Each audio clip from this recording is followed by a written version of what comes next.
народ о том, что если мы госдачи и другие иные земли не отдадим частную собственность другим гражданам Республики Абхазия, то Россия нас покинет, то будет летать барахтары, будут летать все остальное. В принципе, президенту Республики Абхазия должен понимать то, что наш народ не запугает. И он должен понимать таким шантажем, вместо поднимания боевого духа молодежи и населения, он занимается, то есть ломает боевой дух населения. И он конкретно шантажирует. И сегодня, если вдруг мы не подпишем соглашение о передаче собственности его полагающей территории земли, уже в принципе они уже озвучили, что первое это мы отдаем собственность, потом мы уже, естественно, продадим со временем и земли тоже. Что российские армии уйдут, и пенсия гражданам Абхазии выплачивать не будут. Я такого шантажа еще не слышал нигде.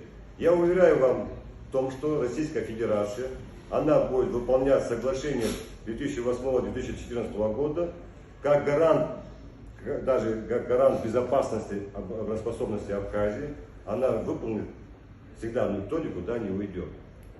А шантажировать глава государства абхазского народа и его пугать, я считаю, что невместно, и высказывание, я считаю, что это уже слишком. Вот. Народ 92 года также некоторые люди, как глава государства говорил, и бросали нас, уходили. Мы эту тему уже прошли.